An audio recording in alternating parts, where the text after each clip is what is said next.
stop right there. Raise your right hand to the clerk. Good afternoon. Do you solemnly swear that the testimony and the evidence you shall give in the court and in the jury in the matter now pending between the Court and law and the defendant shall be the truth, the whole truth, and nothing but the truth?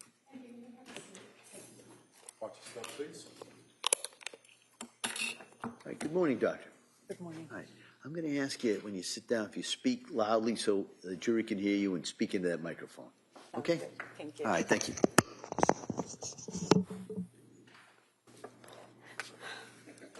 Counsel. Thank you. Good morning. Good morning. Could you please tell the jury your first and last name? My first name is Alia. Last name is Goodheart. Can you spell your first name for the record? Alia. And your last name, please. Goodheart. And what do you do for work? I'm a psychiatrist. And can you tell us a little bit about your educational background to be a psychiatrist? I got my medical degree from the State University of New York in Brooklyn, the Health Sciences Center, and I came to Boston to do my 4-year residency at the Harvard Longwood Psychiatry Residency Program. I also trained for an additional 3 years at the Boston Psychoanalytic Institute and got my advanced training I attended the advanced training program, and yeah. Are you licensed here in Massachusetts to practice as a psychiatrist? I am. Are you licensed in any other states? No. Okay. So you said that you're a medical doctor with a specialization in psychiatry, correct? Correct. Can you tell us a little bit about your work history in that field? Yes. I've worked in several different settings. When I first started out, I was working at Beth Israel in integrated care, which means essentially that you work with primary care physicians, and if they have patients that they have questions about, they can consult you. And if there's a need, you can continue to manage the patient's psychopharm medications. And if it's simple, they can continue to do it, but you're available for them to consult with and to discuss cases. After that, I went to Emerson Hospital, where I worked on the inpatient psychiatric unit for a total of 9 years. I left for 1 year to be the medical director at another freestanding hospital. After that, I worked at the women's prison in Framingham for 1.5 years. And after that, an outpatient clinic affiliated with Tufts. I had a private practice for 2 years, and then I've been working at McLean for the last 5 years. Okay. And what is McLean Hospital? It's a freestanding psychiatric hospital that is part of the Mass General Brigham system. What kind of services does that facility offer to patients? They have, lots of services, including inpatient, outpatient, substance abuse, trauma-focused. There are lots of specializations, eating disorder programs. They have residential programs. They have partial programs. So there's a really broad width of. And what is your role at McLean? I work on one of the inpatient psychiatric units. And tell us a little bit about what an inpatient psychiatric unit is. Patients who come to our unit are referred to us by the emergency department because it's been determined that they need inpatient level of care. You can come voluntarily or you can be sent involuntarily. And once you arrive, we work with the patient until, they're for a certain period of time, which isn't predetermined. It is flexible, so it depends on what's going on. And when you're on an inpatient unit, it's not just that you're seeing the psychiatrist, you're working as a team. So there are nurses, there are mental health workers, there are social workers. And the way it works at McLean is that every day you have a meeting where people discuss what's been going on, and you share any information that you have, and you know, that kind of guides treatment. It's, if I'm on the unit while I see the patient, I'm not there 24/7, but the mental health staff and the nursing staff are there, and they contribute to the assessment of the patient. So in that team approach, when you have mental health workers, nurses, social workers that work with you, there's, fair to say, some combination of that team present all the time. Yes, there are 3 shifts, and each shift has mental health workers and nurses. And in that team approach, sometimes particular members of that team may have direct contact with the patient, correct? Absolutely. Each shift, each patient is assigned a mental health worker and a nurse. They're offered a check-in, which is basically time to sit and talk about how they're doing and what's going on, and if they're upset or distressed. And so, you know, there is documentation of that, and that happens on a regular basis. And even when members of the particular treatment team don't have direct contact with a patient, they're still there and observing what's going on, right? Correct. And are they trained to do that? Absolutely. And so even if they don't have a conversation with somebody that's documented, they're still observing to be able to report back if there's any concerns that they observe during any given shift. Is that fair to say? Yes. Okay. Now, you mentioned that the inpatient unit at McLean, that they come from the ER departments of the surrounding hospitals? Yes. So you can't just walk in? Not at McLean. For the inpatient, in any... Right, correct. Okay. And so oftentimes when a patient comes from the emergency department or is referred over there, how do they get there? They have to be sent on a Section 12 most of the time.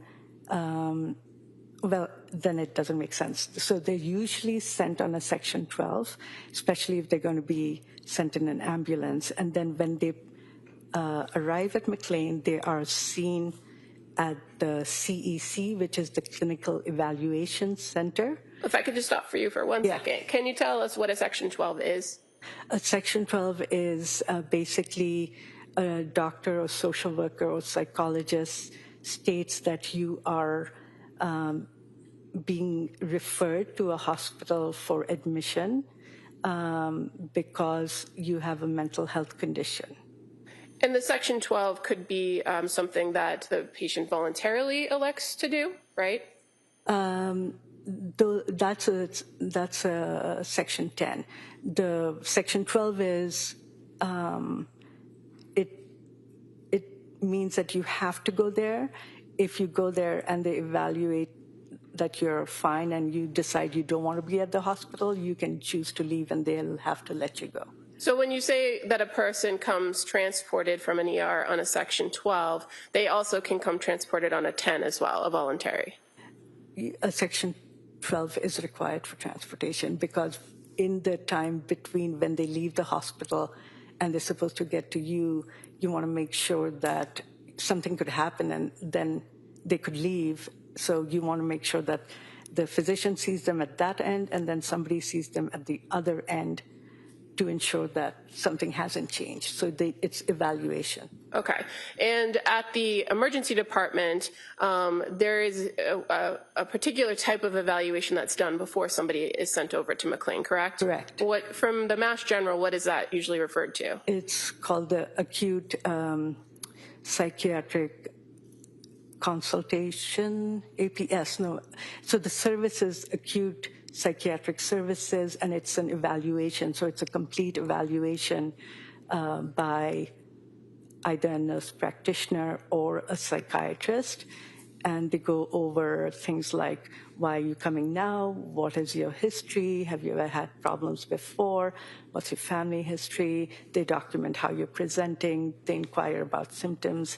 And that's how they find out what medications you're on. And then based on that, they decide whether you need, there could be several options. They can recommend inpatient treatment, they can recommend partial hospital program, but the patient doesn't have to do either. If they're not, unsafe, they can choose to leave. But most of the time, people take the recommendation and they've presented because they are seeking help. And unless the patient is deemed unsafe in that involuntary realm, it's their choice. Correct. Now, you mentioned that when they come to McLean, that they first come through and have a CEC. What is that? It's a clinical evaluation center. What happens at that stage at McLean? They're seen by a psychiatrist, and there's a nurse as well. They review the history that was obtained at the emergency department, and they inquire about they actually do another evaluation, just like at the APS, basically reviewing all the history, but also asking their own questions. And if they have any concerns, they document them there. And you said this evaluation is done by a psychiatrist? Correct. And when a person comes into McLean, can they come at any hour of the day or night? Correct. And when they first make it to the clinical evaluation center, they're always seen by a psychiatrist? Yes. Now, once they do this evaluation, gather all the information, do they also do kind of a physical exam to make sure that there's no medical issues to address? Yes. And after all the information is gathered, what is done at the evaluation center? So they basically enter the order. May I have some water, please? Oh, sure. Sorry. No worries. Up there, my fault. Can you repeat the question? Sure. When a patient is evaluated or seen in the clinical evaluation center, what happens after the evaluation's done? So they determine the level of checks that the patient should be on once they get to the unit, because there are several units. There are at least 4 inpatient units.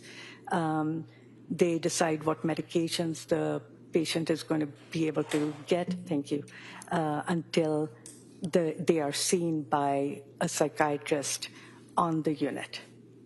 And when you say level of check, what does that mean?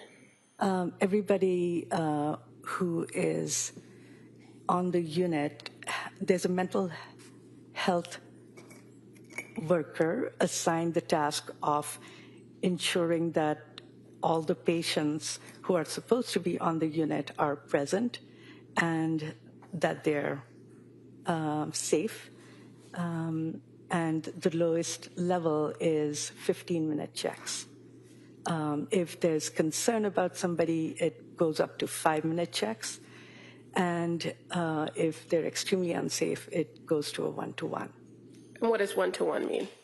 There would be a staff person with the patient at all times. And again, this determination of which unit to be on and what level of security or what level of check is done by the psychiatrist that performs that first evaluation, correct? Correct.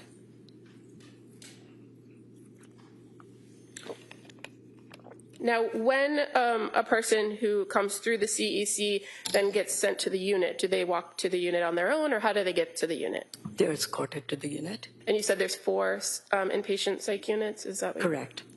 Now, when the person arrives at the unit, what happens? They're seen by a nurse and a mental health worker.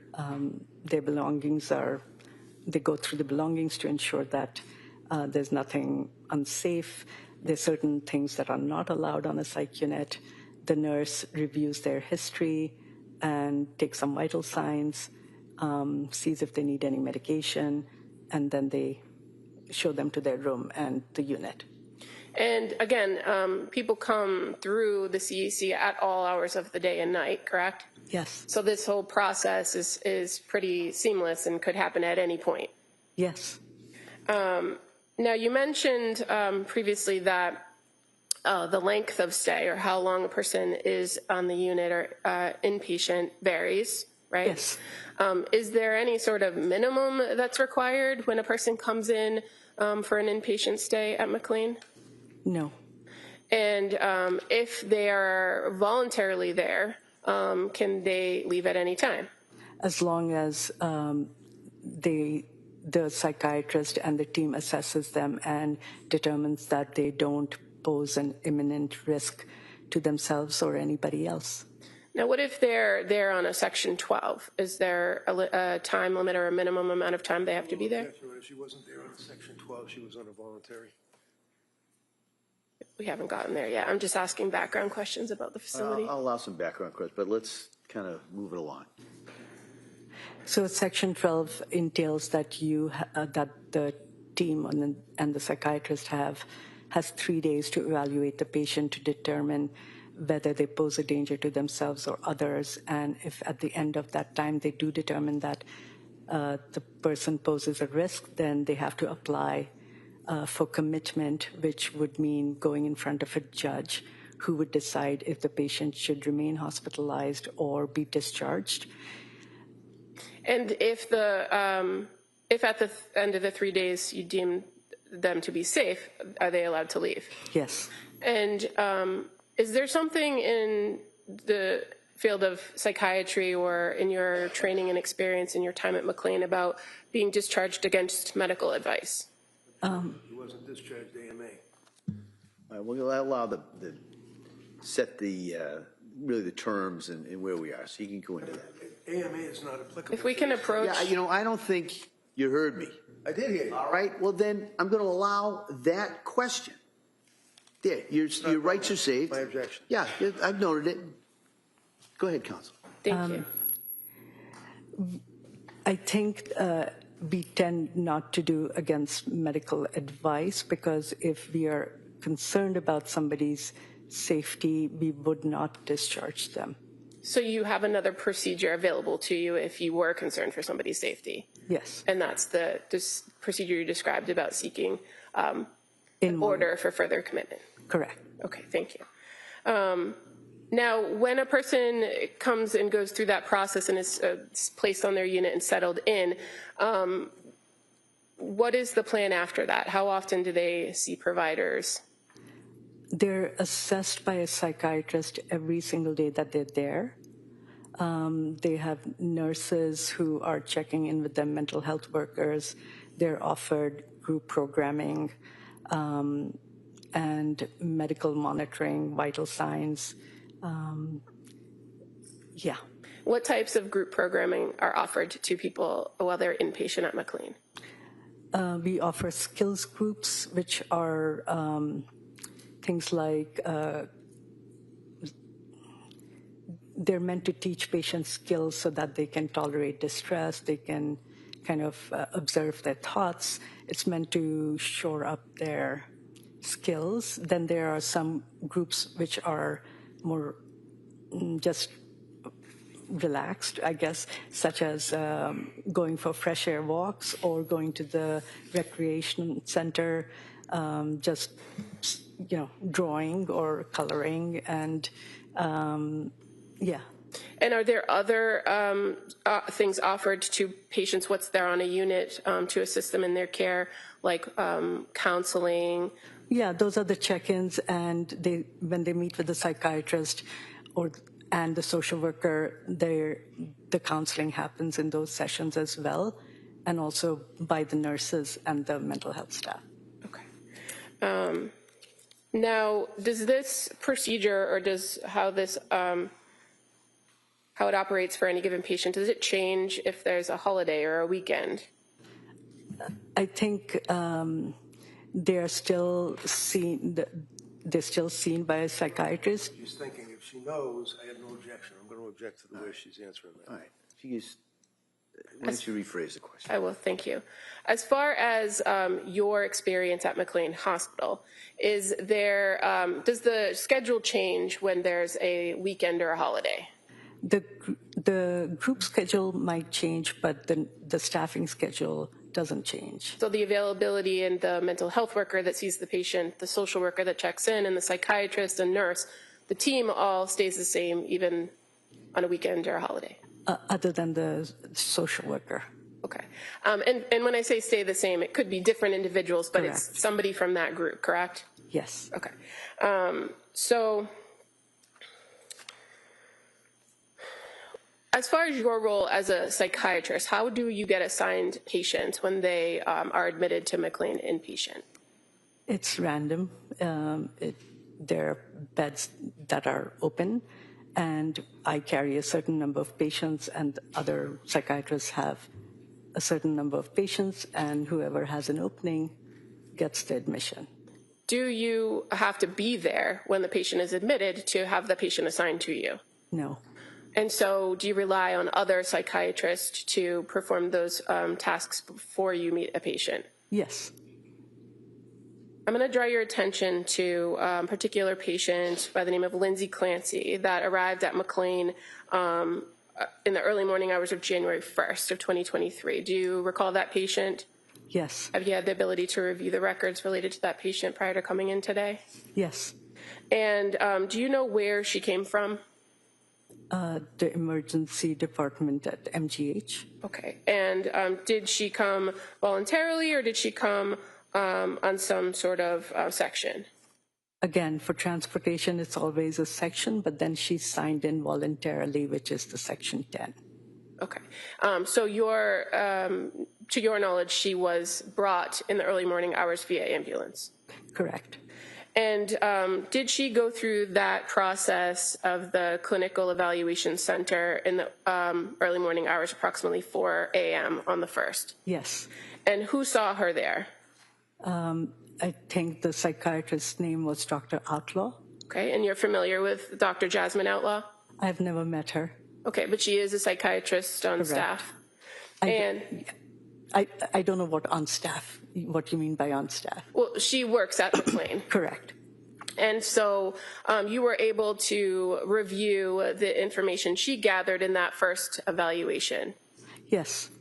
And in reviewing that information, did you identify that the patient was identified as medically stable, right? Meaning she didn't have any acute medical issues that you had to worry about? Correct. And she was screened on the suicide screening? Correct.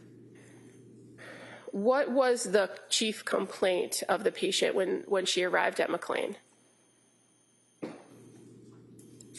She was unhappy. She was finding it hard to sleep if she didn't take medications. Okay. And do you recall reviewing in the records that it was noted that she reported that she felt numb? Yes. And that she was having some issues managing medication? I don't know what you mean by that. Well, that she had some complaints about side effects or symptoms of medication? Yes. Now, when the psychiatrist and the clinical evaluation center gathered the information, fair to say that it's primarily based on what's reported to the doctor by the patient? Yes. At McLean, do you have access to a patient's full psychiatric history or all of their records from other places? It depends where the patient is coming from. I think that Dr. Outlaw did take an excerpt of the APS evaluation that was done at MGH, so I assume that she had access to that. I'm sorry. Assumptions? I mean, I she can would ask have it a had. different way. She doesn't know, she doesn't know. Yeah. All right? As far as the full record of this particular patient that you were assigned to and responsible for, you reviewed all of the notes and information gathered by Dr. Outlaw on that first interaction with the patient, correct? Yes. And you indicated a little while ago in your testimony that McLean is affiliated with the Brigham Hospital and Mass General. So is it fair to say that those records from Mass General are available to you at McLean? Yes. And again, you indicated that that APS evaluation is something that's done at the emergency room, right? Yes. And is it common that that information come along with the patient? I don't know. No, good. Just if you can answer that. You don't know? I don't know. Okay, all right, next question. In this instance, when you reviewed the records, were you aware or did you see that there was some note to the APS evaluation from the Mass General ER? I saw the excerpt of the APS evaluation in Dr. Outlaw's note. Okay. And that excerpt from the APS evaluation was conducted by somebody by the name of Dr. Hogan, correct? Correct. And did you review a portion of the record indicating that the patient said to Dr. Hogan or reported thoughts of wishing to be dead but no plan? Yes. And that there was no violent or homicidal ideation, right? Yes. And that there was observed at Mass General to have no evidence of psychosis, mania, obsessions, or current anxiety symptoms. Correct. So that's information that you knew before you met with the patient. Yes.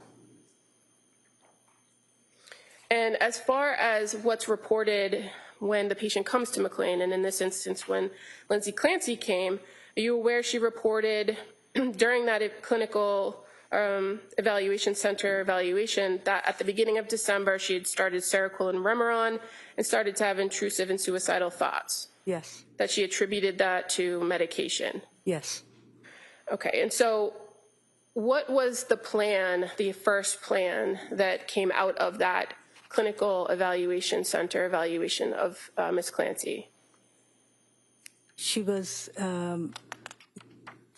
continued on the medications she was admitted on. You know, the plan, they do the checks, they decide what medical monitoring you need, but she basically was admitted and the medications were the same. And what was the security level, or how long were the checks assigned to her after this evaluation? 15 minutes. And was she considered to be a high risk upon coming into the inpatient unit, or was she minimal risk? Low. Minimal, yeah. And were you aware of what's called the provisional diagnosis that was assigned to this patient when she arrived? I don't recall what the provisional diagnosis was, but I do know that they do assign a diagnosis. I don't recall it. I must have seen it in the records, but I think there are like 5 different diagnoses. Just referring to what's already been marked as Exhibit 79, I'm going to draw your attention to page 24. Thank you. Right. Okay, I think I remember. Yes. Okay, does that refresh your memory as to the provisional diagnosis? Yes. And what was it? Major depressive disorder, severe without psychotic features. Now, what does the provisional diagnosis mean to you when you're assigned a patient? That this is the assessment of the psychiatrist who saw her at that time. Okay. Do you have to stick with that diagnosis, or are you free to change that based on your experiences with the patient? The diagnosis I give the patient is dependent on what my interactions are and the observations of the team. Okay. Now, for this particular patient, Ms. Clancy, on January 1st, when she got situated onto the unit after that first evaluation by Dr. Outlaw, are you aware that she was then seen later in that day on January 1st? Yes. And were you the doctor who saw her, or was there somebody else? It was a different psychiatrist. Okay, and who was the psychiatrist that saw her on January 1st? It was Dr. Madva. And that would be Dr. Elizabeth Madva?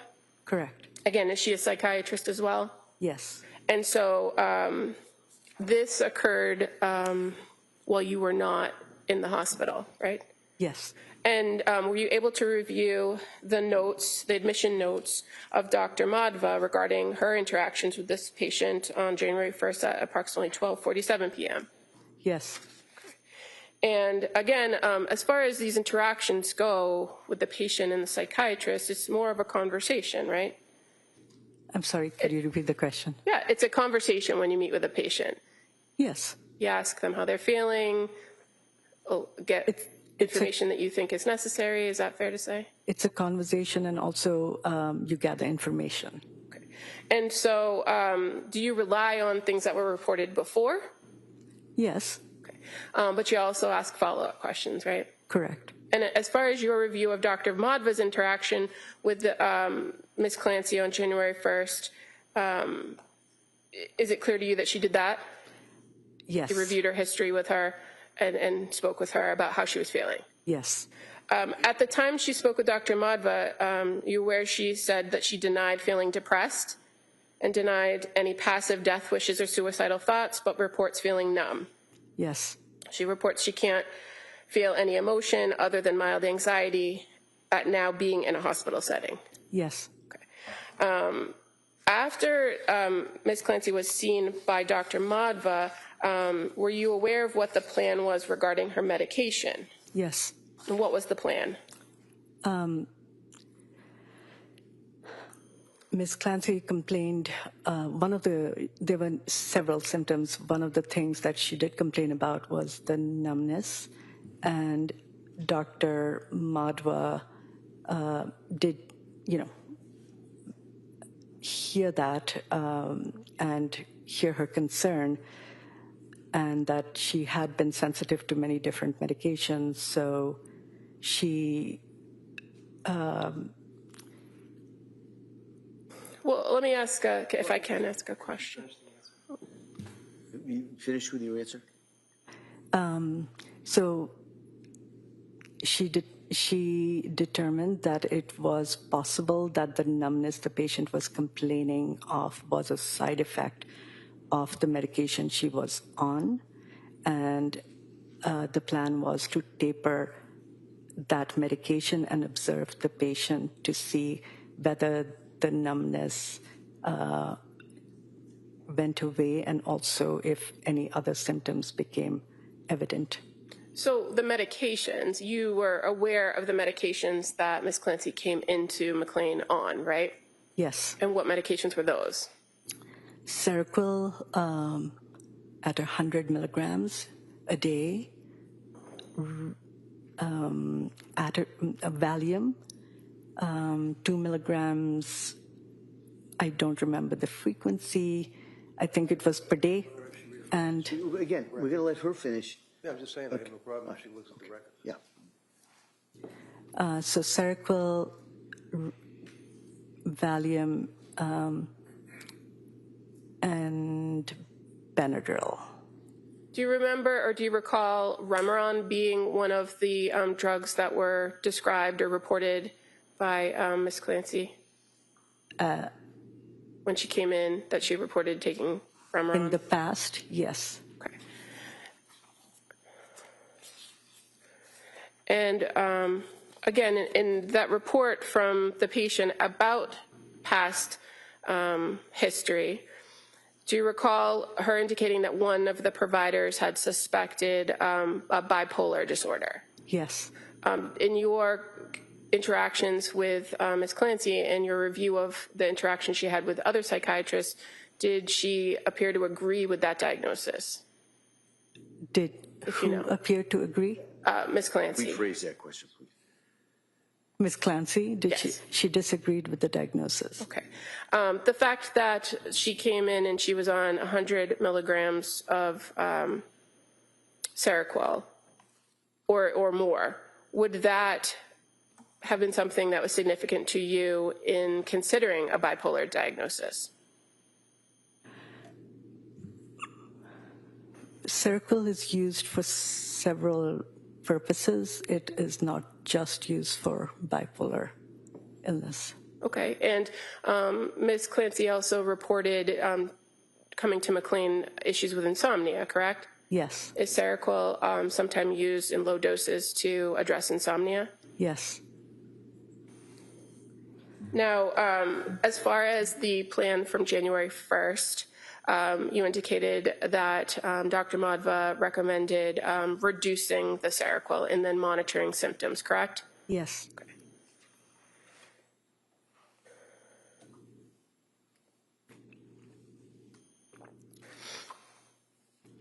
Were you aware that Ms. Clancy saw Dr. Madva again on January 2nd? Yes. And again, that was prior to your first point of contact with her. Yes. As far as what you know from reviewing the record, you're aware that that Ms. Clancy reported that she slept well on lesser dose of Seroquel. Yes. Did she report any delusions, hallucinations, or suicidal or homicidal ideation? No. Okay. And as far as after the check-in with Dr. Madhva on the 2nd, was the plan to continue to decrease the Seroquel? Dr. Madhva was going to continue her on 75 milligrams, and then the next day she would have gone down to 50 milligrams.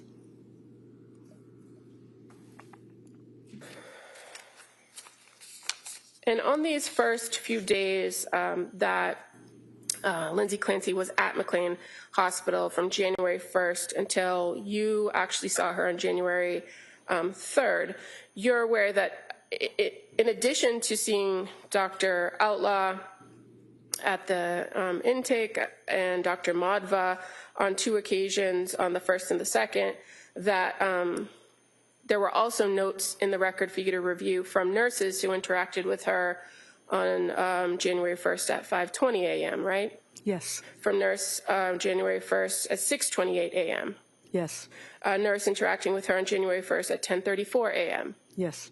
And that she actually participated in a group activity with a social worker at 12:03 p.m. on the 1st. Yes. And that a nurse interacted with her and made notes at 2:07 p.m. on the 1st. Yes. And that she saw a mental health worker at 9:33 p.m. on the 1st. Yes. And in relation to January 2nd, a nurse made note of interaction with her on 9:46 on the 2nd, right? I remember there were interactions. I don't remember the exact time. But fair to say on the 2nd, she interacted with nurses and Dr. Madhva. Yes. Based on your review. Now, going to January 3rd, that was the first face-to-face contact you had with the patient, correct? Yes. Prior to meeting with her, had you reviewed all of these notes and all of the information up to that date? Yes. And did you go through, again, a report of history with her? Yes. Were you able to make an assessment of her mental status during that interaction with her? Yes. And what were your observations of her mental status? I can remember certain elements, but I don't remember. She was dressed in, she was appropriately dressed. Her speech was of normal rate and volume. Behaviorally, she was polite and cooperative. Her mood, I don't remember exactly. It's a quote, so I don't remember exactly what she quoted her mood as being. It would be in the medical record. Yeah, one moment.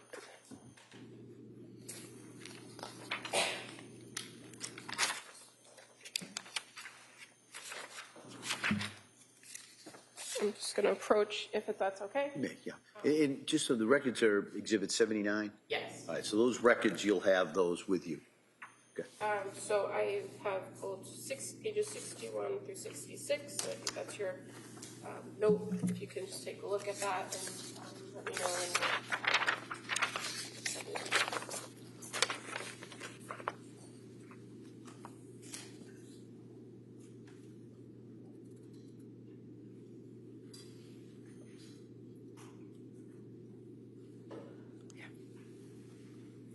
Does that refresh your memory as to what your observations were of her mood? Yes.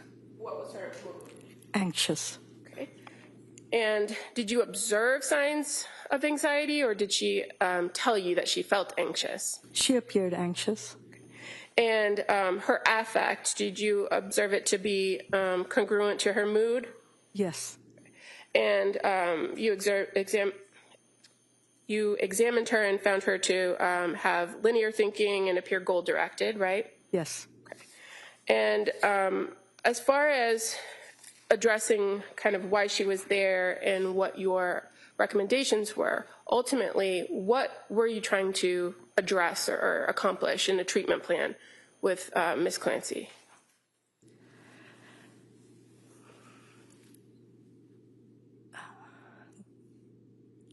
That's a very broad question. Okay, I could break it down if that's okay. Yes. So as far as once you had a chance to sit and talk with her, what did she identify to you to be her main concerns that she wanted to address during her stay at McLean? She did not want to be dependent on an antipsychotic medication, which is what Seroquel's class is, even though it's used for insomnia and other indications, depression. She didn't want to be dependent on Seroquel to be able to fall asleep. Okay, and so fair to say she was very concerned about wanting to sleep at night. Yes. And she was very concerned about her symptomology, or what she was experiencing by way of symptoms from various medications, right? Yes.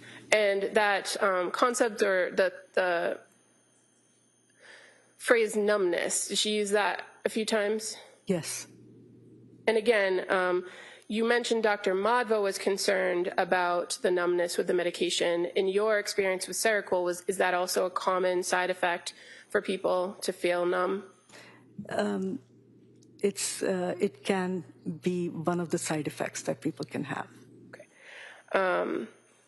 And as far as the suicidal statements that you were aware of from the prior reports, did you go through that with her about whether she presented to you with suicidal ideation? Can you ask me that again? Sure. Did you talk to her about her thoughts of suicide? Yes. And did you talk to her about whether she had any specific plan? Yes. Did she have any plan? No. Had she reported that she had ever had a plan for suicide? No. And did she tell you there were reasons why she thought she wouldn't commit suicide? Yes. And what were those reasons? Her children and her family, her mother. So after this face-to-face interaction with her and kind of going through her history and having reviewed what you had, the information you had about her, what did you develop as a plan for her while she was at McLean? I continued with the plan to taper her off Seroquel and to monitor whether her symptoms improved, but also to see if she could sleep while she was off of Seroquel. And to really observe symptoms and mood. During this first interaction with her, was there any conversation about how long she would stay or what her plan might be after she left McLean? When we met the first time, Lindsay said that she had her daughter's birthday coming up on the weekend, and that it had been planned months ahead of that date, and she was hoping that she could be there that weekend so she could be with the kids and family who was going to come for the birthday party. Now, the concept of kind of tapering her off the Seroquel and monitoring her symptoms, did that seem like a realistic goal to you? Yes. And now, after having spoken to her and developing this plan, were you also cognizant or thinking about the potential for a bipolar disorder diagnosis? And so how did that affect how you approached this plan to taper? Again, we were observing for any symptoms that would indicate that she might have bipolar disorder. And where she had reported that she had issues with sleep, was that also something of concern to you if there was the potential for a bipolar disorder? Yes. And reduction of medication, what was the concern for the sleep? I think people's mental health is negatively affected if they cannot sleep, whether it's bipolar disorder or depression, and so sleep is important. Okay, and so a person that you might be considering for a bipolar diagnosis, would lack of sleep make you watch for symptoms of hypomania. Yes, sleep deprivation can lead to a bipolar episode, a hypomanic manic episode. So you wanted to monitor her patterns in her sleep and her mood to see if there was any evidence of that, correct? Yes.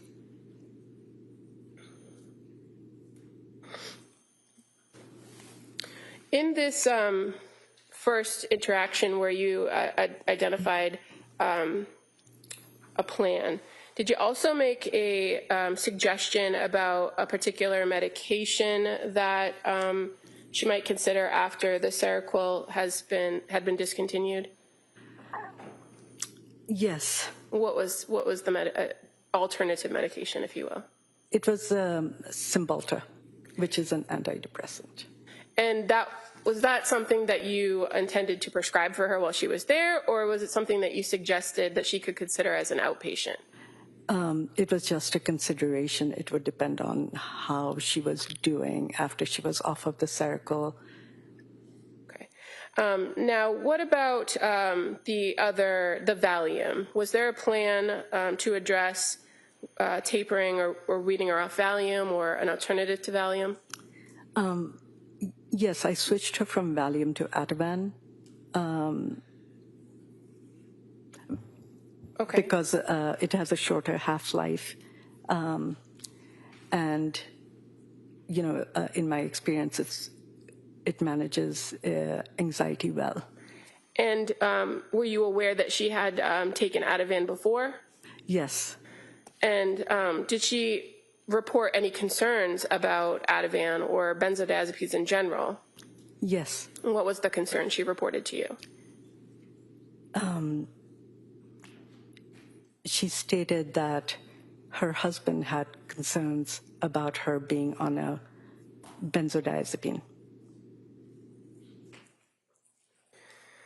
During this interaction with her on the January 3rd, did you observe any signs of psychosis? No.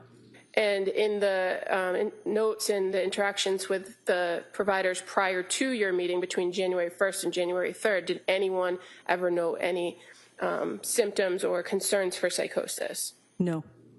And you're aware that Ms. Clancy was also still in that, what was considered the postpartum period, right? She had had a child in May of 2022? That's a tricky question to answer because different organizations or agencies assign postpartum a different length of time. Okay, and so in your training experience and your experience as a person who diagnoses, Yes. Did you consider postpartum as part of what you had to figure out here with this patient? Or was Yes. it really not a consideration? It was. Okay, and why was it for you? I mean, she had a child, and the risk of postpartum depression, postpartum psychosis is a serious consideration. Okay. Now, after this first meeting with Ms. Clancy on the 3rd, were you able to give her, in your own opinion, a diagnosis? Yes. And what was that? You said after the 3rd? Right. Okay. So that would mean one meeting. Yes. I gave her a diagnosis of insomnia with a mental health condition because one day of observation wasn't sufficient for me to figure out if she truly, to give a solid diagnosis because it sticks with the patient. Right. Fair to say you just didn't have enough information at that point. Correct. Right? Okay.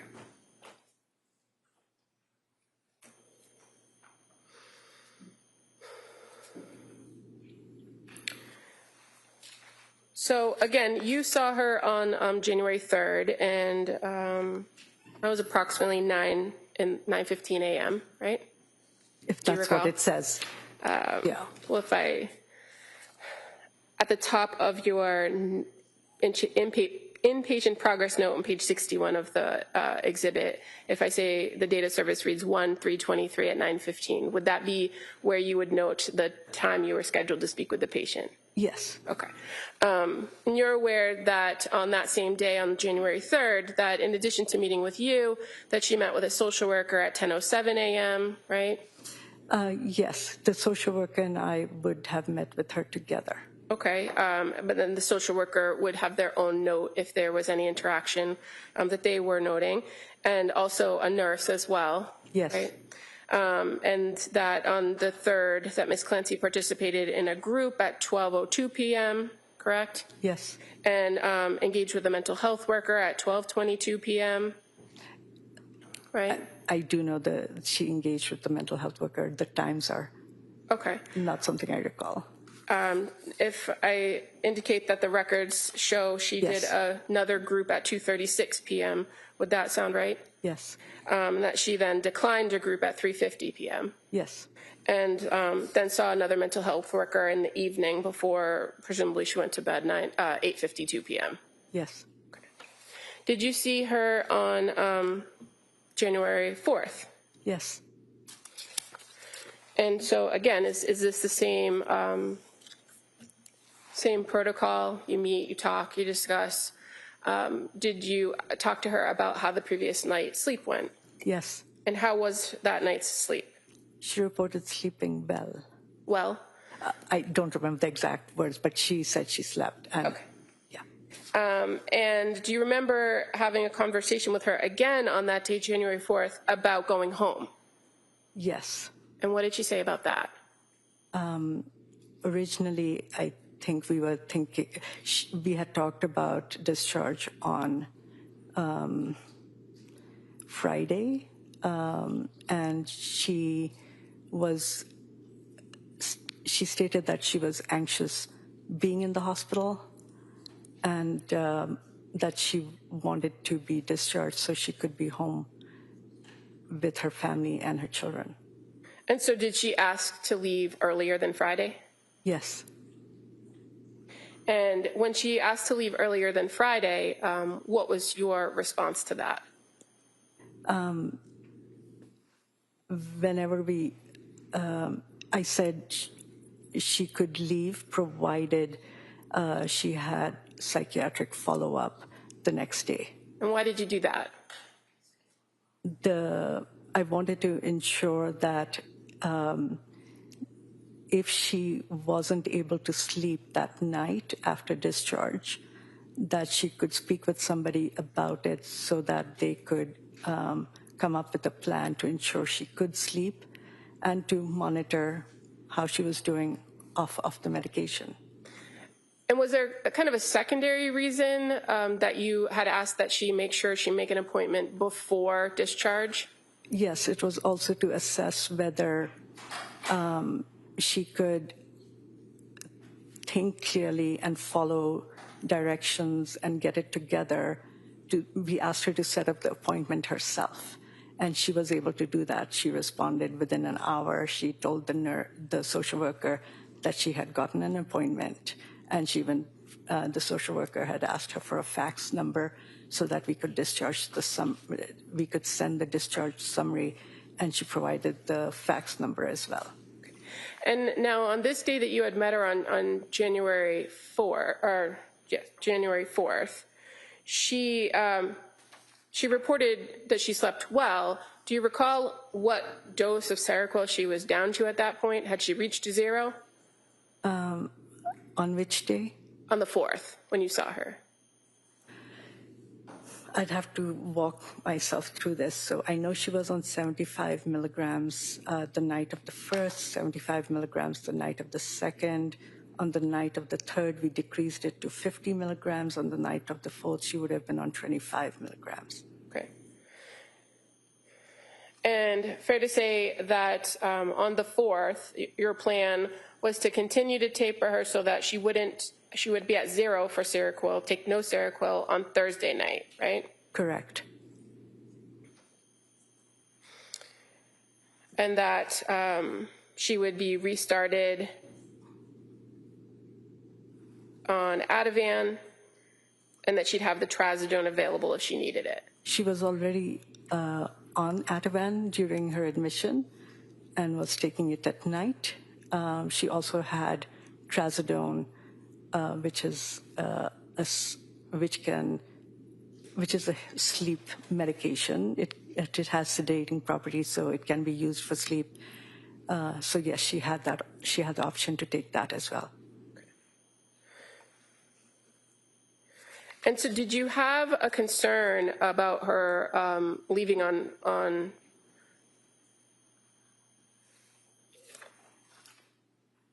Thursday the 5th without having monitored her at no Seroquel?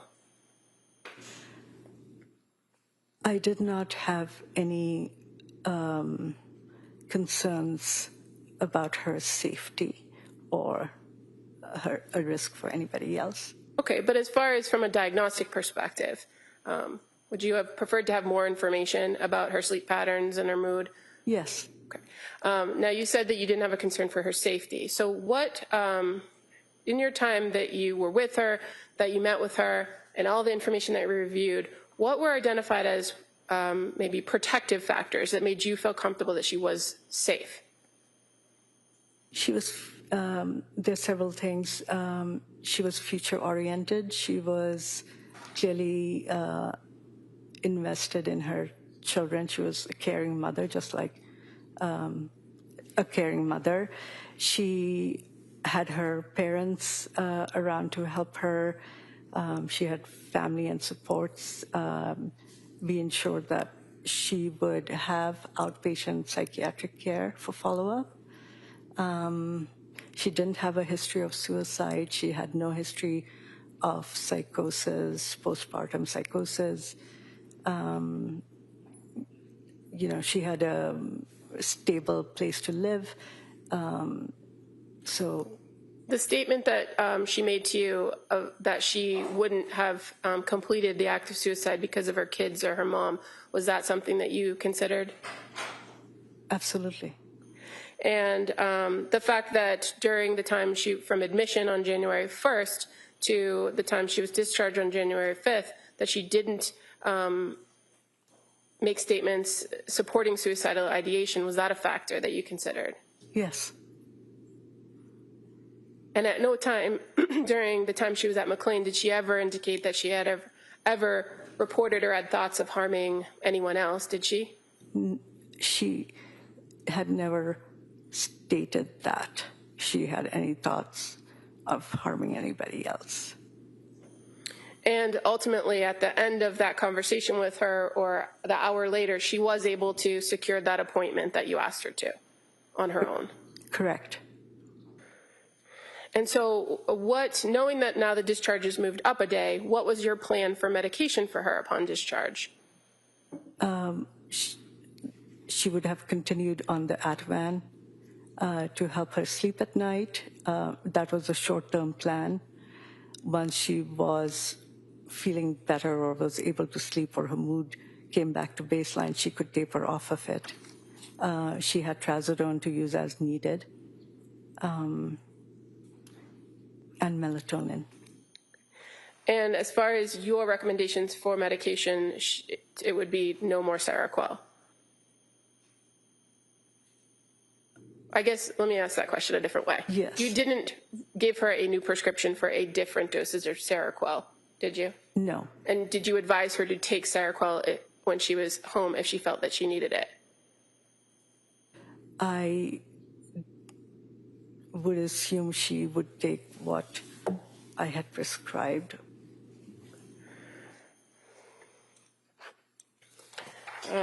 Just to back up 1 second, as part of this treatment team plan for patients at McLean Hospital, is it fair to say that either you or other members of the team, either a mental health worker, a social worker, or a nurse, sometimes reach out to collaterals in order to try to gather information and assess a patient? Yes. And in this instance, are you aware that somebody reached out to Patrick Clancy to speak with him about his wife and her care? Yes. And were you aware that he reported that she hadn't ever had suicidal thoughts? Yes. And that he actually reported to the social worker that she was concerned about dependency. Yes. But she had told you that her husband was concerned. Is that correct? Yes.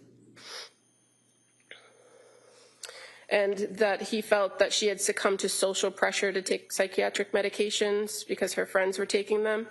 That's what he told the social worker.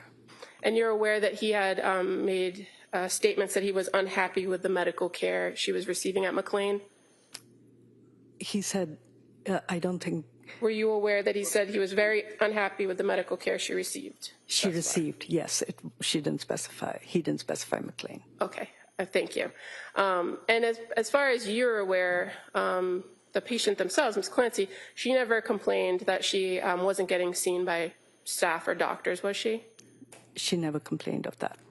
Did she ever file any sort of complaint with the hospital? No. And is there a mechanism for a person to file a complaint if they feel like they're not being treated? Absolutely. And is that information posted all over the units? It is posted on the unit and the forms are available.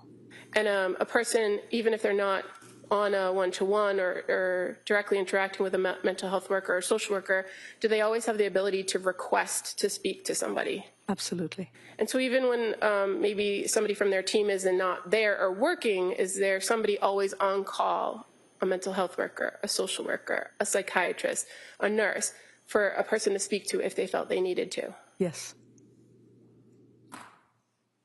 And in addition to your meeting with her on January 4th, and after coming up with that plan for discharge on the 5th, are you aware that she then continued to engage in groups on the 5th, and that she continued to engage with mental health workers and social workers? Yes. And do you recall when she was discharged on the 5th? Was it in the morning or in the evening? Afternoon, probably around 3-ish is my recall. Okay. And upon discharge, was she provided with information that she could use when she was home? Like resources? Yes.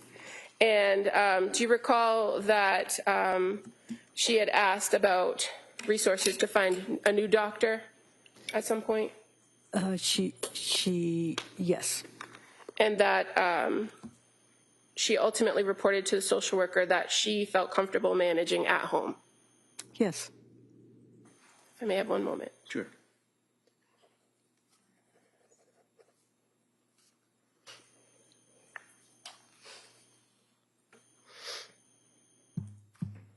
So upon discharge, what did you actually prescribe her? A 14-day supply of Ativan and a 14-day supply of trazodone. Okay. And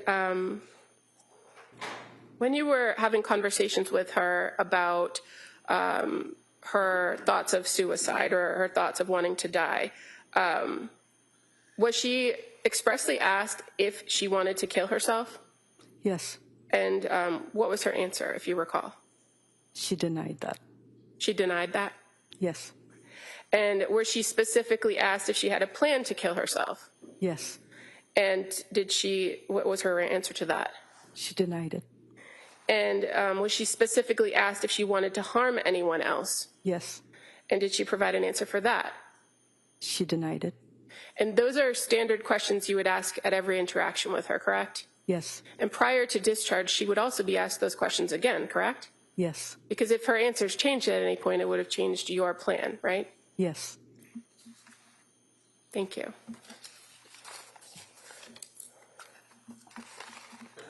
Nothing further. Thank you. Mr. Reddington.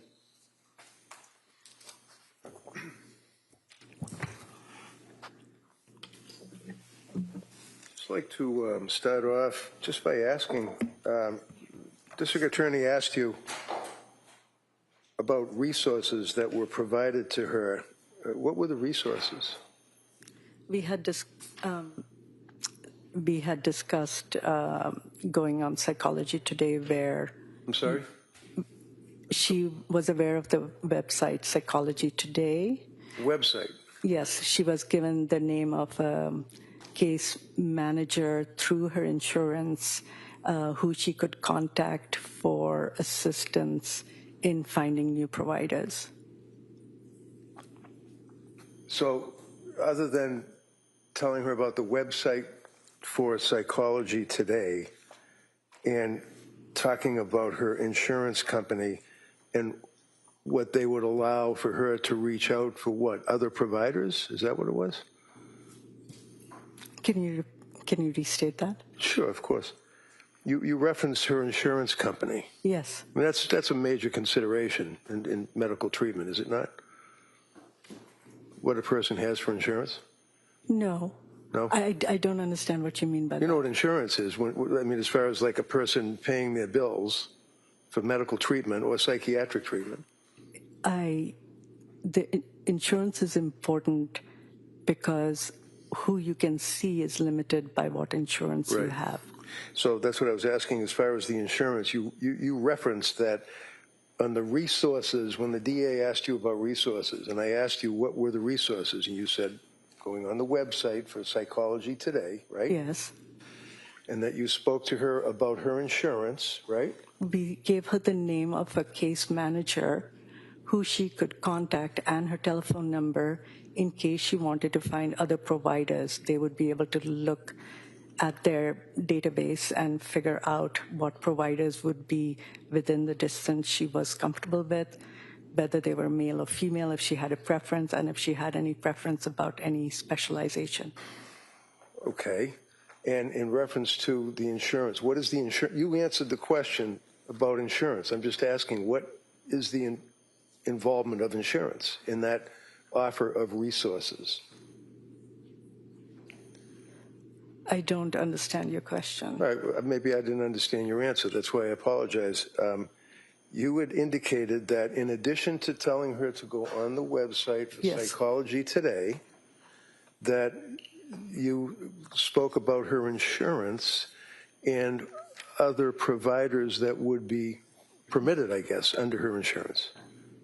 Not every patient, the fact that she had a case manager at Blue Cross Blue Shield was an added benefit because they could assist her in finding providers. Okay. That's what I meant. All right. Other than the case manager from Blue Cross Blue Shield and to do research off of the website for Psychology Today, what resources were provided to this woman? There are numerous resources that are printed on the after visit summary. I don't know each and every one of them, but I think they would be in the medical record. Okay. And that's something that is provided to a patient when they leave? Yes. She came in on a voluntary, is that correct? In other words, I know she was transported by an ambulance, but nevertheless it was that she and her husband, Patrick, wanted her to be treated at McLean, correct? She came in and signed in on a voluntary. In other words, there were no orders of a court, no judge ordering that she be committed or anything like that. Is that correct? Yes. All right. And she came in on, was it New Year's Eve? January 1st? Yes. And do you remember what time she came in? I think she arrived at the CEC around 4.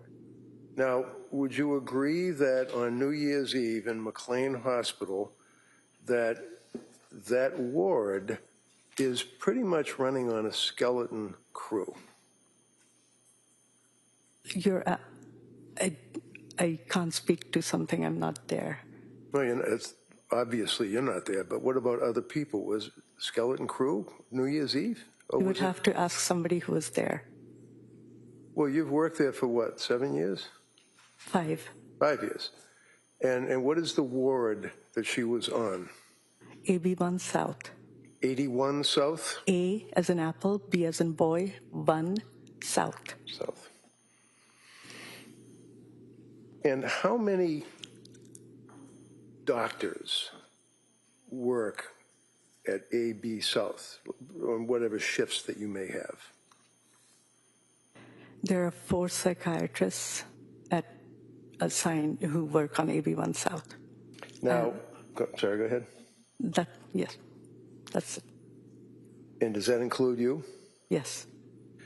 And approximately how many nurses work on AB South? I wouldn't know, but I know that there is a nurse assigned to each team and that there are 4 teams. Sometimes, yeah, in general. 4 teams on AB South, right? Yes. Okay. And when you say a team, that consists of what? A psychiatrist, a nurse perhaps, or what? A psychiatrist, a nurse, a social worker, and an assigned mental health worker. And what are the shifts that this team would work? There are 3 shifts. Okay. And would that be like, 7 to 11, 11 to 4, that type of thing? I think there's 7-hour shifts or 8-hour shifts. I don't know the exact times. All right. And are you assigned a shift, or do you just go whenever you want? We are not assigned shifts. And when she was presented to the hospital, she went through that initial evaluation that you told us about, the CEC. Is that correct? I'm sorry. Can you repeat CEC, maybe you were talking about the CEC? Yeah, can you repeat the question? Sure. When she admitted herself and was escorted onto AB South, that's where she was evaluated?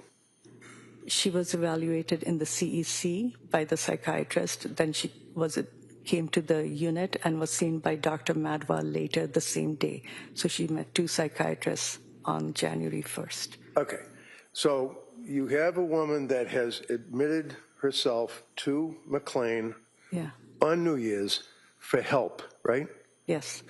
And she was evaluated at the CEC. Is that on that ward, or is that a different part of the hospital? It's a different part. Okay. And how long does that evaluation typically take? I can't speak to that. I don't work in the CEC. What do you do in the CEC? What happens in the CEC? Does this person sit down and they get interviewed, or what do they do? There's a full psychiatric evaluation. And a full psychiatric evaluation consists of what?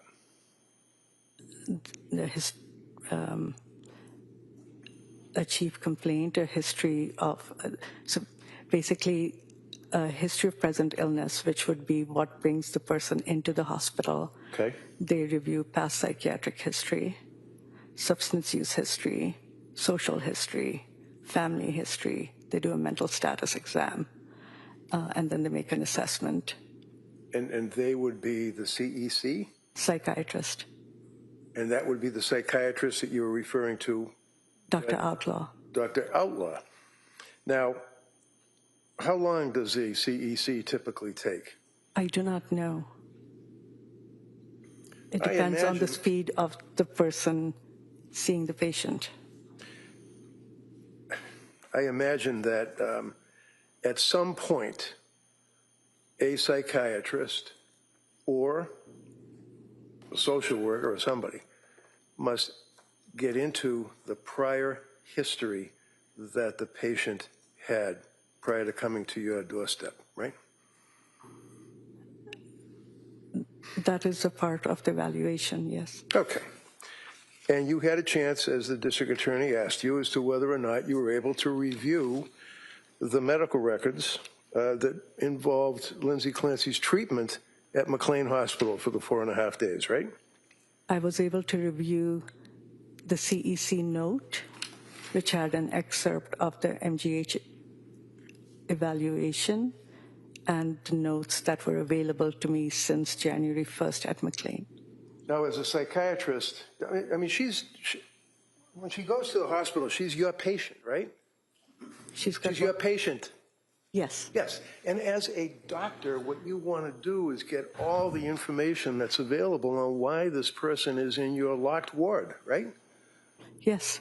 So did you do inquiry into her prior history, or was that left to the CEC person or the social worker? That is part of the evaluation. And the evaluation is CEC? And when I see her as well. All right.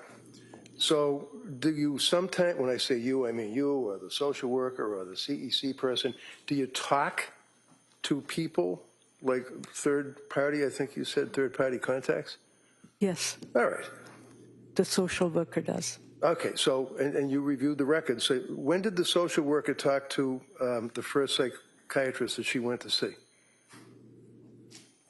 The social worker contacted Patrick. Well, I know you told us that he contacted Patrick and that Patrick gave some history about the benzodiazepines that he was concerned about and he thought she wasn't getting good medical care. Is that correct? Yes, All right. You know that she had medical treatment before she came to McLean. yes. Okay. Who was her psychiatrist? The nurse practitioner she was seeing prior to coming to McLean, I was aware of that person. Would that be nurse practitioner Gelada? Yes. Did you speak to her? No, Did you look at her records? I did not have access to them. Why not? They aren't in the same medical record system. Well, the same medical record system is just so that you have access to MGH, you have access to Brigham and Women's Hospital, because it's all part of some big computer information access you have. What about other healthcare providers? Can you get access to their records? Not immediately. Well, how about if you have a release signed by a patient under the HIPAA law? You know what the HIPAA law is, obviously, right? Yes, And just tell me, what does that actually mean, that a patient allows someone to look at their medical records? yes, And Lindsay was very, very cooperative with you guys, wasn't she? yes. Did anyone ever ask her to sign a HIPAA release for anyone to get access to nurse practitioner Gelada's records? No, How about psychiatrist Tufts' records? no, How about nurse practitioner Paul's records? no. Who's Letitia Dukes? She was a social worker, I think, that Lindsay saw at South Shore at the perinatal program. Okay. And do you know when she went to the South Shore, Rhode Island perinatal program? I know it was prior to admission. I don't remember the exact dates. Do you know what recommendations that she had received at that point? No, other than the medication. Do you know what medication she was actually on when she presented to McLean Hospital? Seroquel and Valium. What is it? Seroquel and Valium.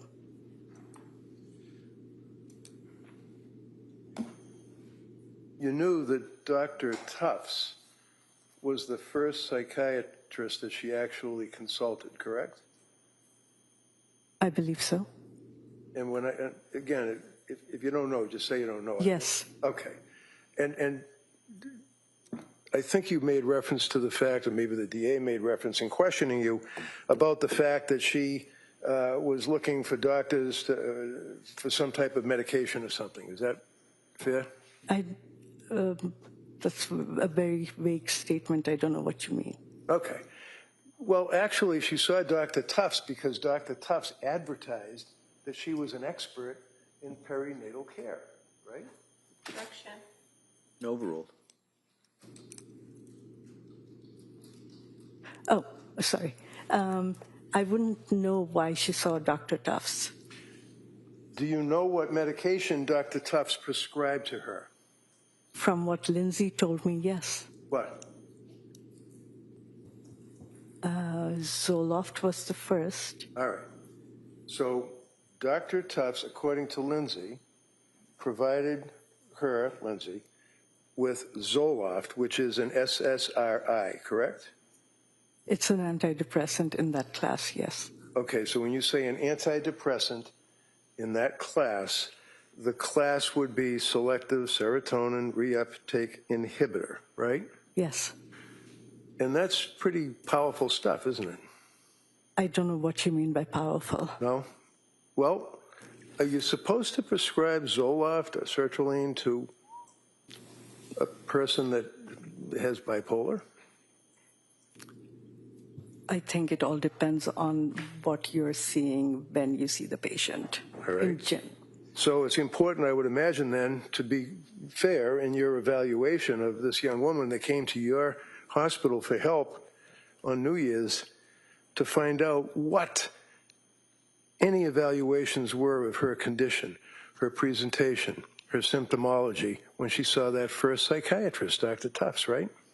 Lindsay was cooperative and she was forthcoming.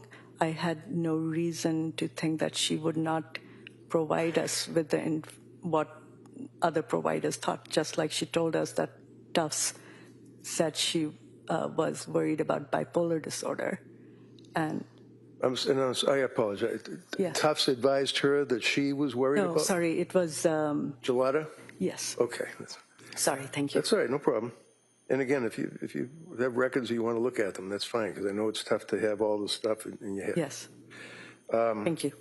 And so Dr. Tufts prescribed the Zoloft to her, and you knew that right after the initial prescription of Zoloft, do you know how many milligrams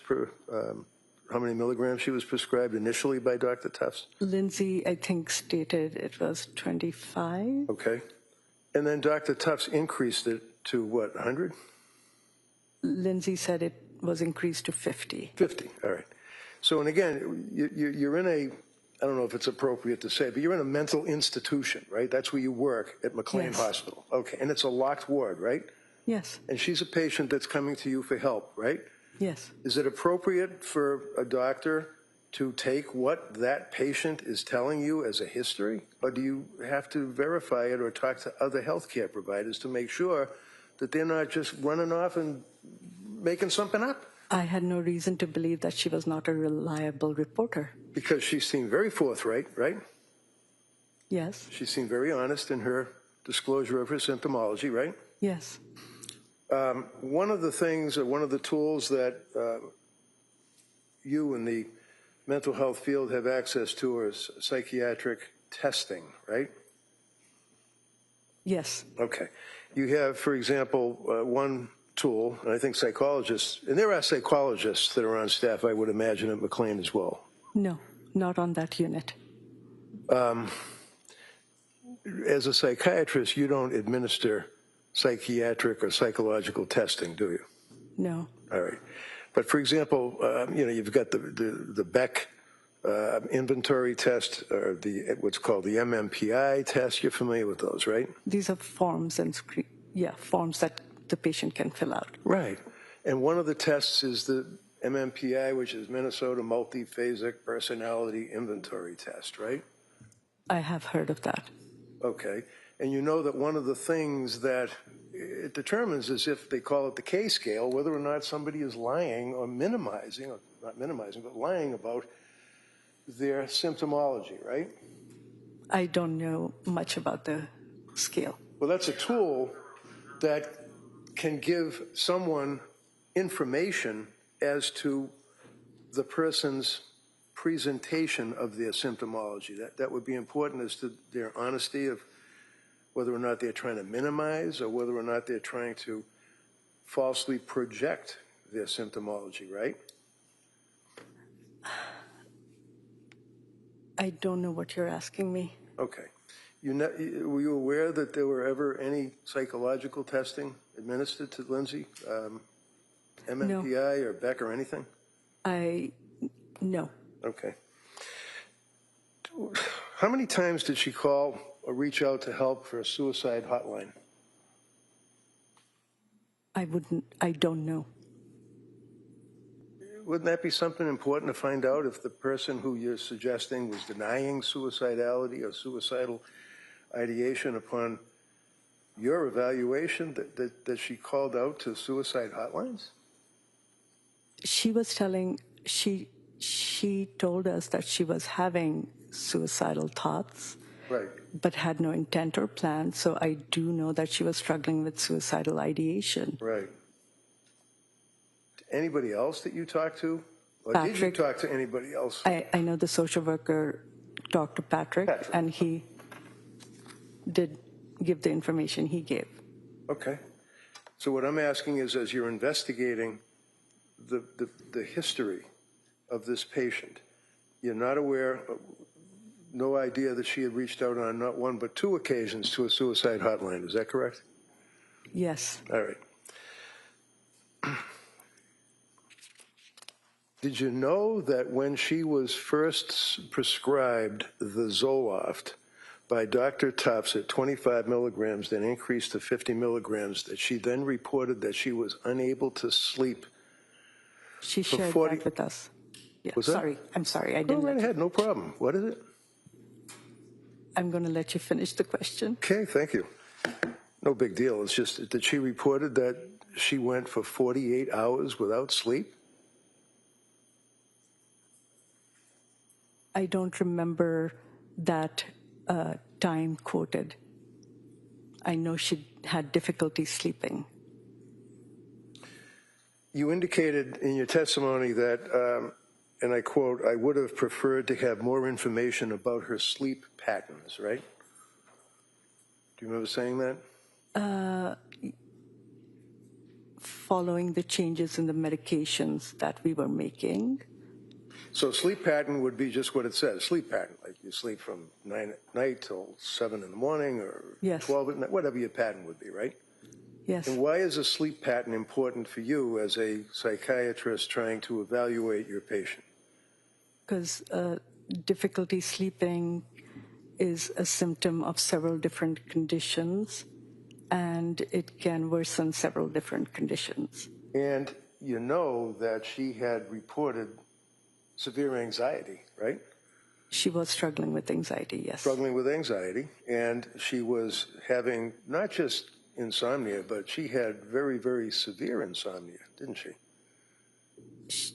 She wasn't able to sleep. And you would prefer to have more information about sleep patterns, is what you said. I'm not putting words in your mouth. That's what you said. I know that we were able to observe her sleep while she was on the unit. Once she left the unit, I would not know how she was sleeping, which is why we referred her to somebody else so that they could continue to monitor her symptoms. Obviously. So let's put the time that you are observing her or that your social workers are investigating to whatever extent they did, her background. What were her sleep patterns that were important to you prior to New Year's 2023? The amount of sleep is important. Yeah, and you said that. You already said, I would have preferred to have more information about her sleep patterns.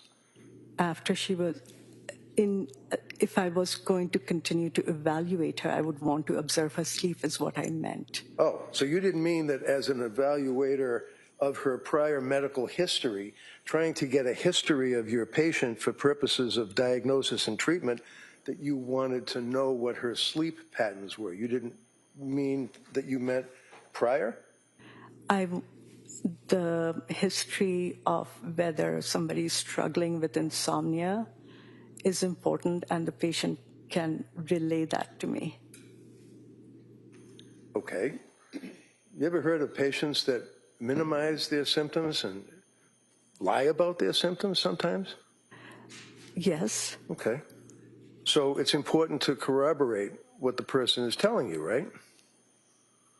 I mean, you want to talk to somebody else objective to find out what, if any, evidence there is of symptomology. And we did that with Patrick. I'm sorry? So when a patient presents and they're talking to us, it is not just about what they are saying. It's about their body language, their eye contact. You can get a sense of whether a person is being honest or whether they're lying. And we are not, we're providers. The patient is there to get help. They're going to tell us what is bothering them and what they're concerned about. That's why they're in the hospital. This woman was in a locked ward. She couldn't walk off your unit, could she? That is what a psychiatric unit is. Right. And she was very sick, wasn't she? I don't know what you mean by very sick. Really? you indicated that you would assume that she would take what I prescribed. Do you do that with all of your patients? Assume that when they have mental disease or a defect that they would do what they're told? If they are cooperative, and they have been cooperative and reliable, yes. One of the things that's referenced would be, she stated that she had intrusive thoughts. Remember that? Yes. What were the intrusive thoughts? From what's stated in the medical record, thoughts of suicide. Okay. And how often would she have the intrusive thoughts? I don't recall if the frequency. Would you agree with me that in addition to anxiety and in addition to inability to sleep, that she was in what was self-described as a brain fog, right? She complained of feeling, you can complain of feeling foggy. She also complained about that she felt as if she was a zombie, right? She did not use those words. Anybody else use that word describing her in your investigation? No. Did Patrick tell you that he was concerned about the medications that she had been prescribed over the past 2 or 3 months? Yes. And you knew what the medications were that she was prescribed, correct? She told us. She told you, okay. And she told you that she was prescribed, in addition to the SSRI Zoloft that was increased from 25 to 100, that she was then told... I was aware that... I'm sorry, 50. Correct. She was then told to stop taking the Zoloft by Dr. Tufts, right? She reported not being able to sleep, and they agreed that she would not take the Zoloft. Okay, so the answer is yes. She was told to stop taking the Zoloft by Dr. Tufts, right? I think you would have to ask Dr. Tufts that Well, question. I will. But I'm asking you, as investigating her... I know that she stopped taking the Zoloft, and that she saw Dr. Tufts, so I assume that they would have come to that agreement. All right, so as you're evaluating this patient, you're assuming that she voluntarily stopped taking the Zoloft? Because she wasn't able to sleep, and she discussed it with Dr. Tufts. She did. You knew that. She told us she did. Okay. How many patients have you treated, how many women have you treated that were suffering from postpartum psychosis?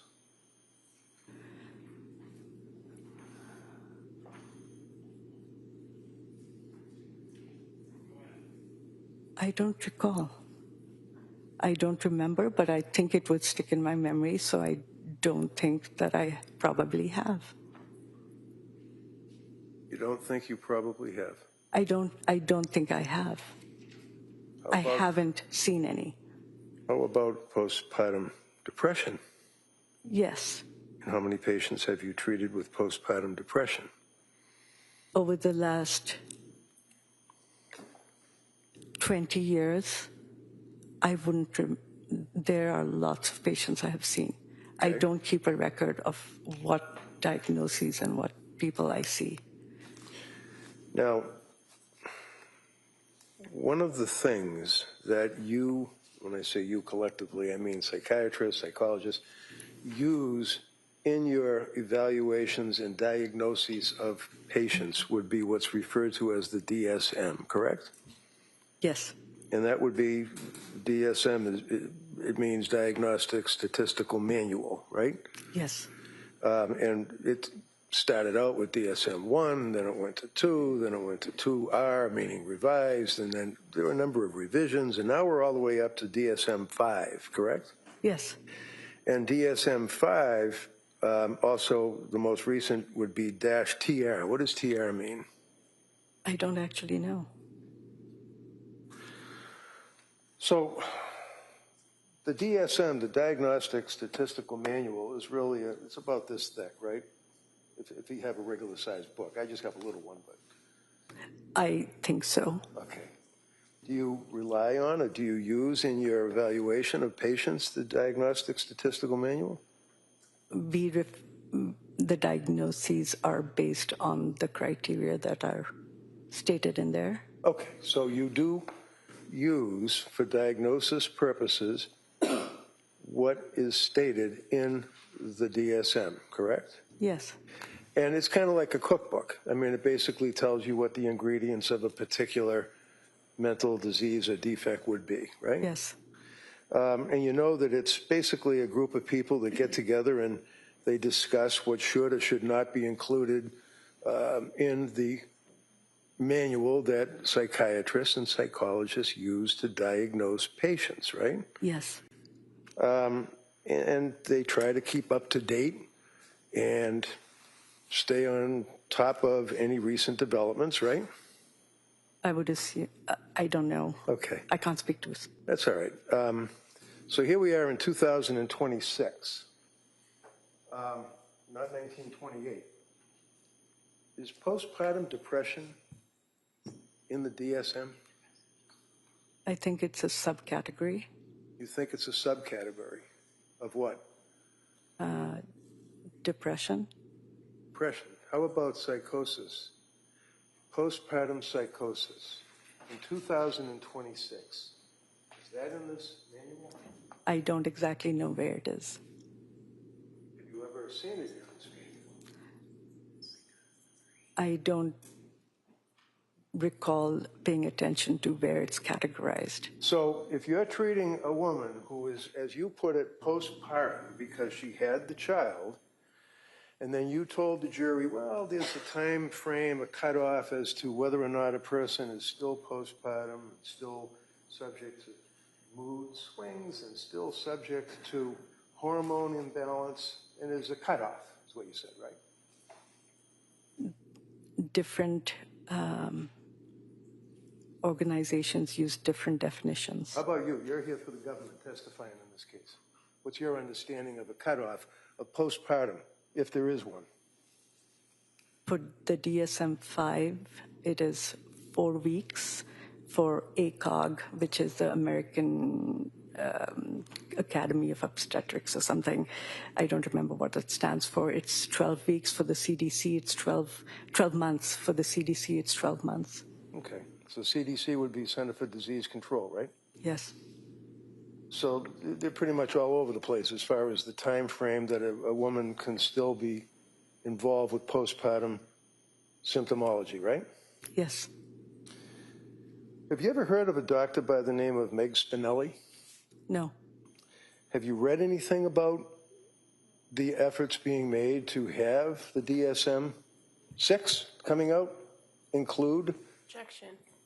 No, overruled. postpartum psychosis? I'm sorry, what's the question? Have you read or are you aware of efforts being made to include postpartum psychosis in the DSM-6 that will be coming out within a couple of months? I think it's clear that there is question about where it should be placed or categorized. Okay, so are you aware of any efforts being made to include postpartum psychosis in the DSM-6 when it comes out? Vaguely. Vaguely. How vague? I don't know. You don't know. I know that there's question about where it should be categorized and that the DSM is reviewed every time and they try to move things around based on what clinicians and researchers think. What, if any, impact does the thyroid have on a woman who has just had a baby and is in the postpartum period, whatever they decided it is, 6 months, 4 months, a year? What impact does the thyroid have? I am not an internal medicine physician. I am a doctor. What I do know about the thyroid is that the thyroid can affect one's mood and anxiety, whether one is pregnant or not. So is it fair to say that thyroid levels are important in evaluating a woman who is in postpartum? It's one tiny component of the entire. It is one component. Okay. So what does that mean? It's one of the It's a tiny component. What does that mean? Okay, You let her finish? sure, you'll let her finish. Go ahead. it's one of the tests that can be done when a patient is admitted. Okay, was it done by McLean Hospital? No. What? No. Are you aware that your records indicate that she had a thyroid read that are part of the records? My recall is that the TSH was not from 2022 or 2023. Right. It was from 2000 and what? From I wouldn't know. You'd have to refer to the record. So in other words, it was imported into McLean records by, I guess, computer access or something from MGH years before, right? Things move forward, yes. I'm sorry? Labs do populate from the past. Okay, so in the past, as a psychiatrist, as her treating psychiatrist at McLean Hospital, trying to do an investigation, evaluate this woman to tell her what your diagnosis was and what you guys can do to help her out, did you look at the thyroid reads? It was one of the labs that I would have reviewed. You would have reviewed. Okay, as you're sitting here today, do you have any memory about what the thyroid reads were? It was within normal limits. And that would be coming from how long before? A year, 2, 3? I don't remember. So there were no actual thyroid tests done while she was at the hospital at McLean, right? No. What is the Edinburgh, the EPDS or something like that? What is that? It's a scale. A scale. What kind of a scale? It's a postpartum scale for depression. And it's used by psychiatrists and psychologists to evaluate the risk factor of a woman who is involved with postpartum, right? I think it's to assess the level of depression. In a woman who's involved with postpartum, not some guy that got injured on a soccer field, right? Yes. So what does the EPDS mean? I'm probably butchering that. What is that an acronym for? Edinburgh's postpartum depression scale or something. Okay. The Edinburgh postpartum depression scale. Was that administered to Lindsay when she was in for the 4 days and a half that she was in your hospital? No, Why not? because we don't necessarily administer scales. You don't necessarily what? We don't administer scales. Why? That's an accepted tool to evaluate a patient as a psychiatrist or a psychologist, isn't it? It is a tool, but it doesn't in the end determine the diagnosis. Oh, no, of course not, because the doctor who supposedly has access to the person's medical history and all of the other aspects of your evaluation is the one that gives the diagnosis, right?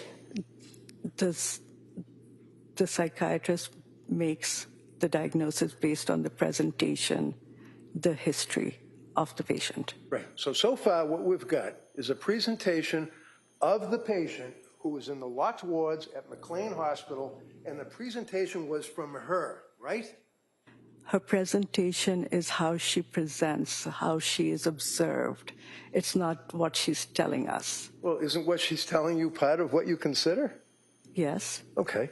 And what Patrick's telling you is part of what you consider? yes. So other than what Lindsay, who is in the locked ward, tells you, and her husband who tells you, what if any, investigation did you do? We did not do any additional collateral contact. And you didn't do any tests either, right? You didn't do it. Did you do a blood test? Psychiatry as a field is not dependent on blood tests. If it was that simple, it would be much better for everybody. It's based on the evaluation of the patient who's sitting in front of you. So you're suggesting to this jury that it's not a valid medical step for one to take blood from a person who is on a cocktail of drug medications to find out what their levels are? No, not a regular procedure at all. Okay. Now,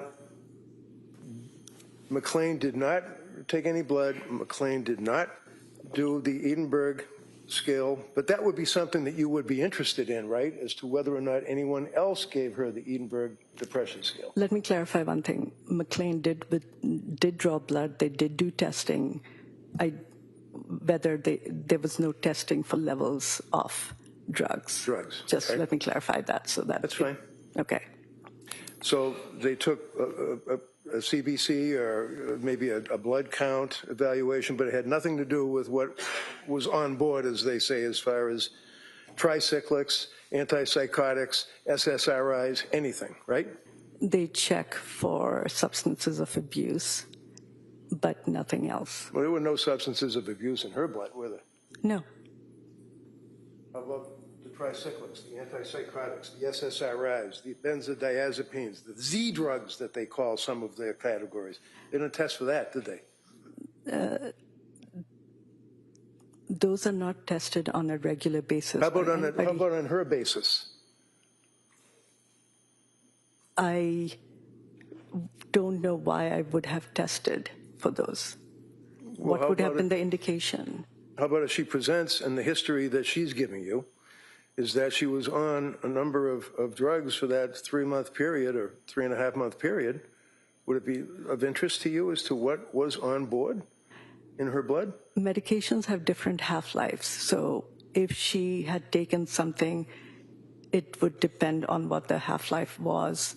If it was a day, it would be out of her system. We would not be able to catch it at that time. It would depend on what she'd been taking and, what was in her bloodstream at that point.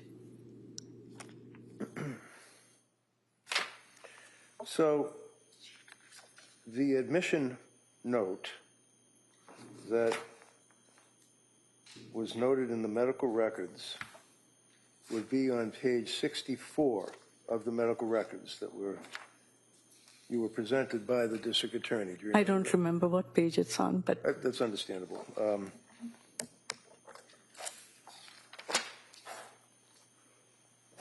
Okay. thank you. Sure, no problem. Can you tell me what I'm looking at? Exhibit 79, page 63. And that would be the record from McLean Hospital, is that right? Yes. Okay. Can you tell me what this means when it says clinical summary?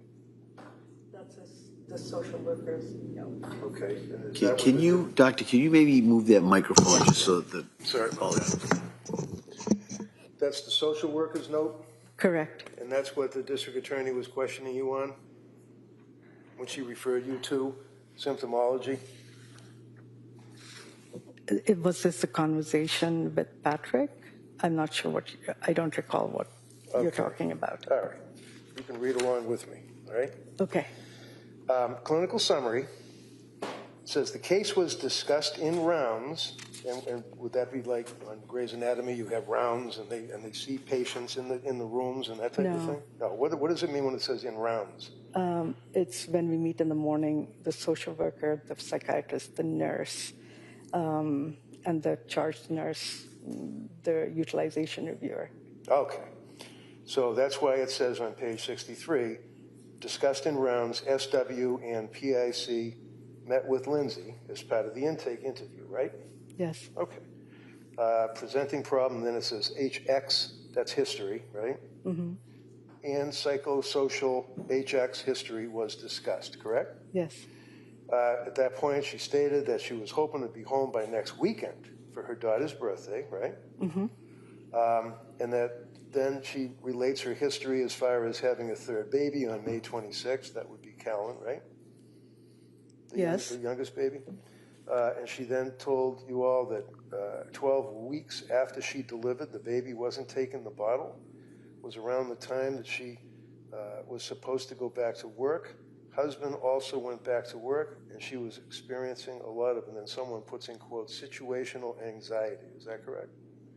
That's what it states. All right. So as a result, is that coming from her, or that word situational anxiety, was that her words because it's in quotes, or was that you guys put that in there? I didn't write that note. Okay. But you factored that in your investigation, right? I read it. Okay. And as a result of this, she subsequently saw a psychiatrist that prescribed her Zoloft, right? Yes. And that would be Dr. Tufts, right? Yes. And 1 week after prescribing that, it says, after 1 week of taking it, that she developed insomnia, correct?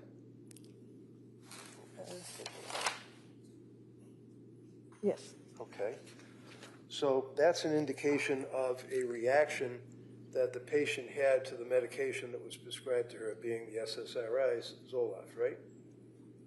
It could be a side effect, yes. Could be, okay. And the psychiatrist told her to stop taking Zoloft, right? That's what it states. And do you know from your investigation and your evaluation of Lindsay Clancy, when the doctor told her to stop taking Zoloft? It was like, I mean, you can guess, it was like a week later, a couple of days later? It would be, if I don't recall off the top of my head, but if that information was available, it would be in my note. Do you know, can you find your note in here? I just don't know how to navigate that.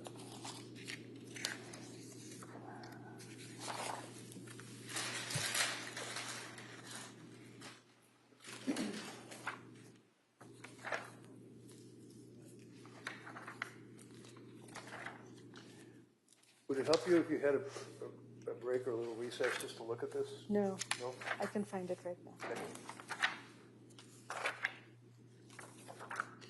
You know, Mr. Redding, that's probably not a bad idea. We've been sitting here, kind of missed that morning recess. So we're going to take that at this point, just a short morning recess. I'll let all of you kind of stretch your legs a little bit, and then we'll come right back. Okay? All right.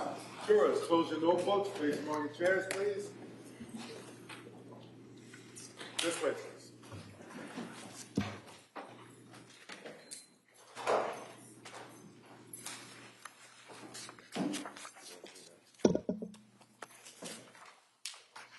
Said I should. Your Honor, can she have permission to take that and look at it, the exhibit, out of the courtroom? I think it's probably best if you want to look at it, keep that in the courtroom. Yeah, okay. Yeah. All right. So you can look at it, but just you'd have to stay in the courtroom. Okay? All right. She wants to take a break, as we all do. Leave it here. All right, so we'll be in a short recess. We'll come back. Okay, thank you. All right.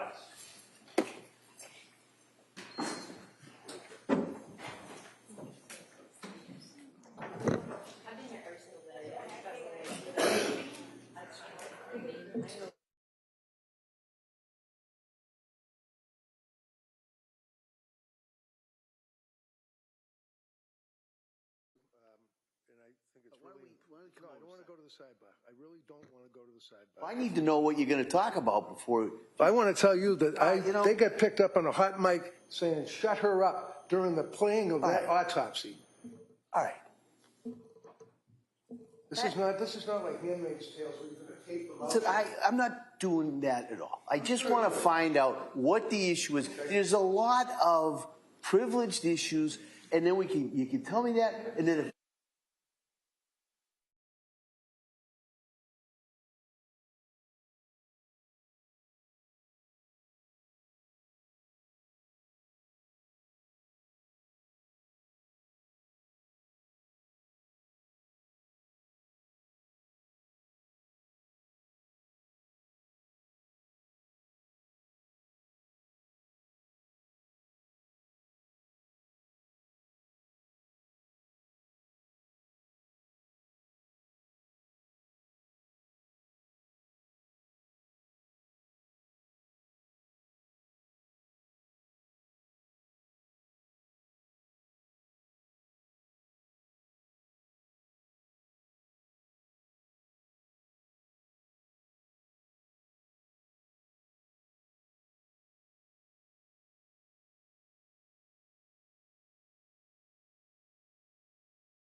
Yeah.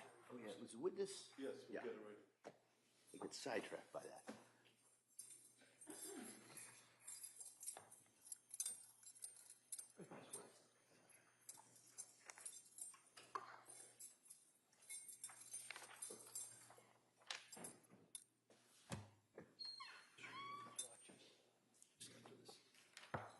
All right.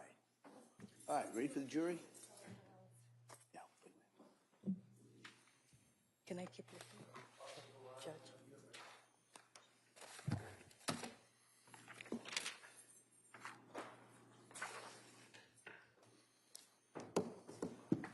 Court, all rise. Jurors entering.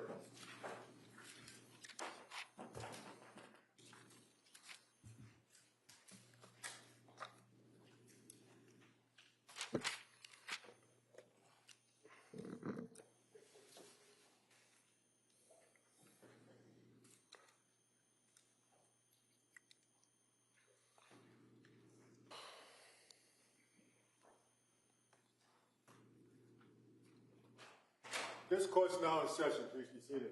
Your Honor, for the purpose of the record, we return back to the trial of Commonwealth versus Lindsay Clancy. All parties are present, including the defendant and including the 18 jurors. All right, Ms. Reddington? I think it's page 63, pretty sure.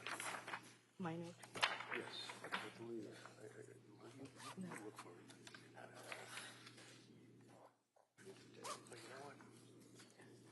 Yeah, but this is, we don't have to worry about it. Doctor, you'd agree with me that your notes are contained in Exhibit 79, correct? Yes. Okay. And one of the things that you had mentioned is that at the end of Lindsay's treatment at your hospital, she was discharged, ultimately, correct? Yes. And that was not against medical advice, was it? No. And finally, you had made reference to the fact that postpartum psychosis is a serious consideration for you when you or your staff when you're evaluating a patient in McLean, correct? For Yes. postpartum. And one of the recommendations that you made was that she should follow up with other healthcare providers. And if I understand correctly, she actually sent a text or an email or something and confirmed that she did within the hour, right? She made an appointment with Dr. Tufts for the next morning. Right, and she told you guys that, right? She told the social worker that. So she was very responsive to your advice about you should reach out to your provider, and she did that, right? Yes. That's all I have. Thank you. All right. All right. Counsel, redirect?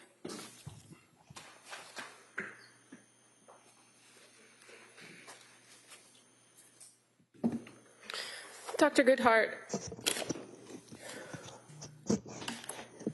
you're familiar with the discharge paperwork that a patient gets, right? Yes. I'm going to show you what's been marked as Exhibit 146. Is that familiar to you? Yes. And you know that to be discharge paperwork for, or what's called the after visit summary for Lindsay Clancy at her stay from McLean, correct? Yes. And in this discharge paperwork, there's actually two packets. So it's pages 1 of 6, and then there's another one of 7. You see that? Yes. And it gives instructions on if you need immediate help. It gives phone numbers, right? Yes. It gives a crisis plan and where to call for the suicide prevention lifeline, right? Yes. It gives instructions on what the patient's supposed to do or what you've talked about as far as what to do as follow-up, right? Yes. And in this instance, it says, what's next? Call Cassandra Wolfson. Give her a call for assistance with finding community behavioral health providers. And that's identified as the Blue Cross Blue Shield case manager, right? Yes. And was that based on a conversation that you had with Ms. Clancy about the fact that she wanted a new provider? She had a psychiatrist or a prescriber. She stated that she was going to be assigned a therapist by the individuals at the South Shore. And if she wanted to have more options or more choices, she could always call that person to get more choices. So she was looking for an additional provider. Yeah. Okay. And also part of this discharge packet, you see that there's a section that's labeled community services, right? Yes. And there are a number of online resources, as well as the direction to contact your primary care physician and insurance company, right? Yes. Okay. And so these are resources that were discussed and told and available to her when she was discharged from McLean. Yes. Now, in addition to the resources that were given at discharge, you're aware she did participate in particular groups that would have given her some information and skills while she was there, right? Yes. And those skills were about illness and symptom management, correct? Yes. Self-compassion was another one, right? Yes. I'm going to object. This is beyond the scope of cross, which is, I think, a legitimate objection. So, All right. Sustained.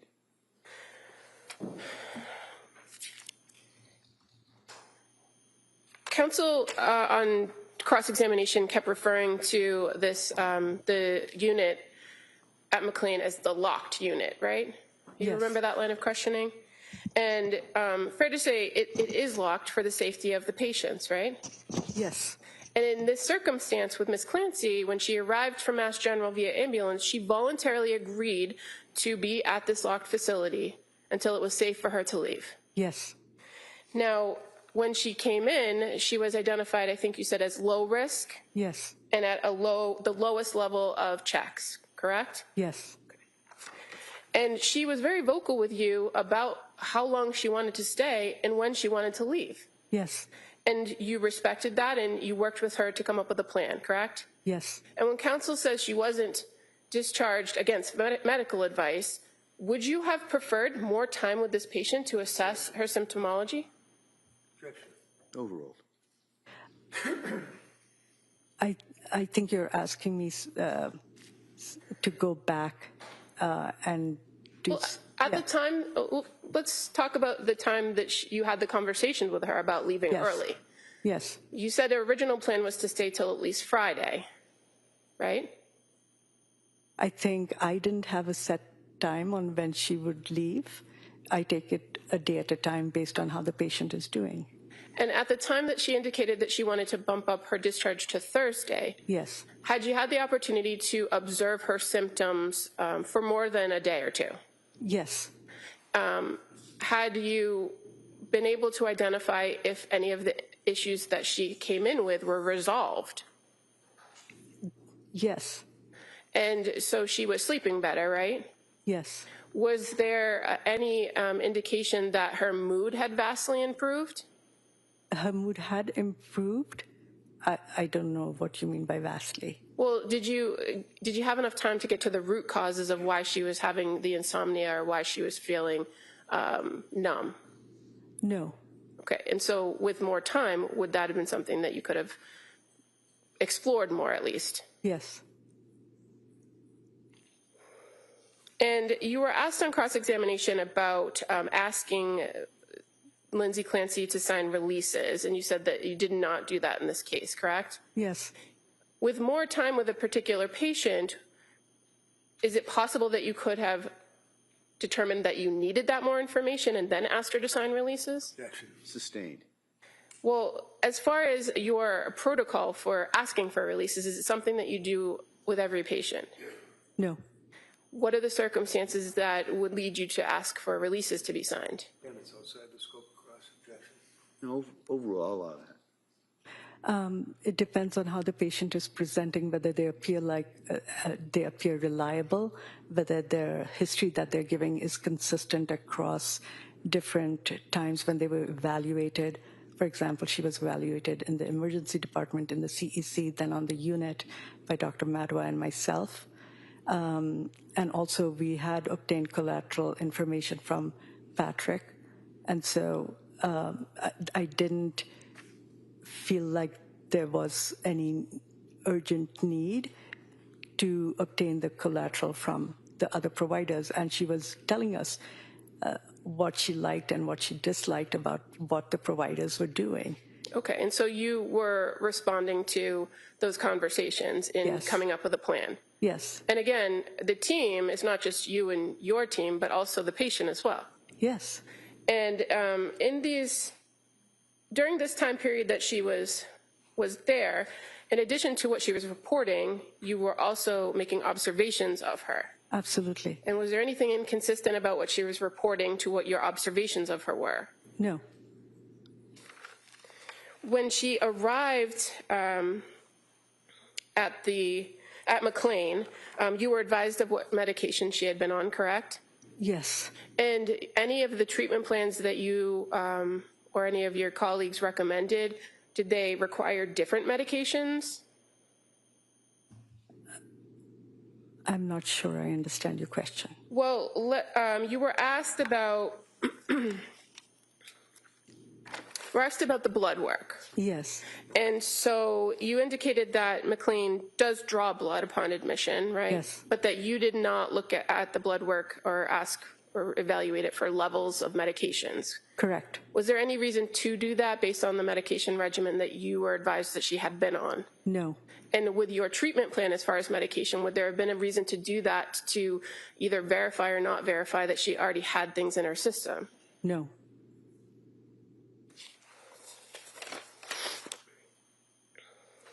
You were asked on cross-examination about the defendant reporting that she complained of brain fog or being foggy. Do you recall that? Yes. Do you also recall that she was observed by nurses to have improved memory and improved concentration, over the time that she had been at McLean?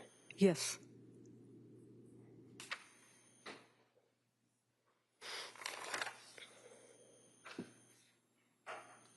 You were asked on cross-examination about suicide hotline. And Yes. Are you familiar with suicide hotlines? Yes. And what do they assess for when you call one? Risk. And if somebody's calling and they're feeling suicidal, I think the point is for them to send somebody or to help them through it. So it's a point of intervention, correct? Correct. But in order for a person to receive intervention, they have to identify that they have an intent or a plan. Yes. And to your knowledge, based on your experience and your conversations with this particular patient, did she ever indicate that she ever said she had a plan? No.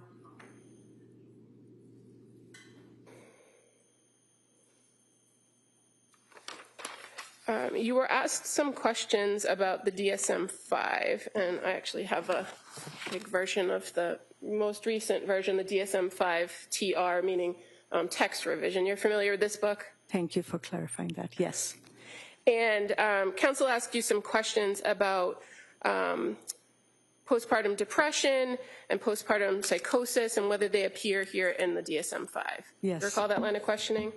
And fair to say they do appear. They're not their own category, correct? Yes. But they do appear in conversation of bipolar disorder 1, having major depressive symptoms or episodes, as well as psychosis. Yes.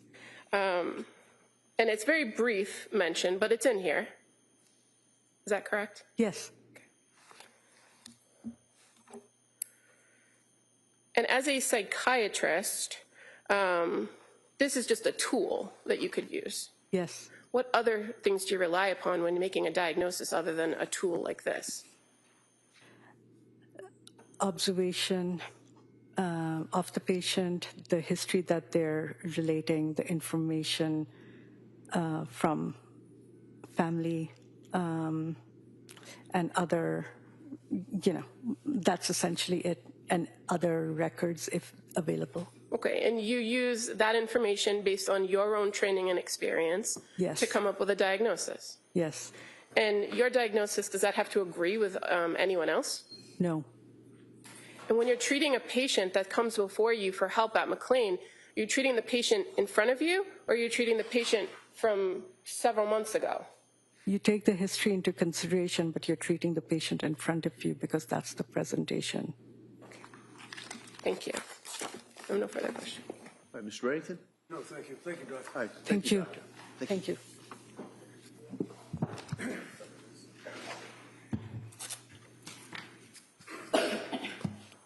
Commonwealth calls Dr. Jennifer Dr. Tufts.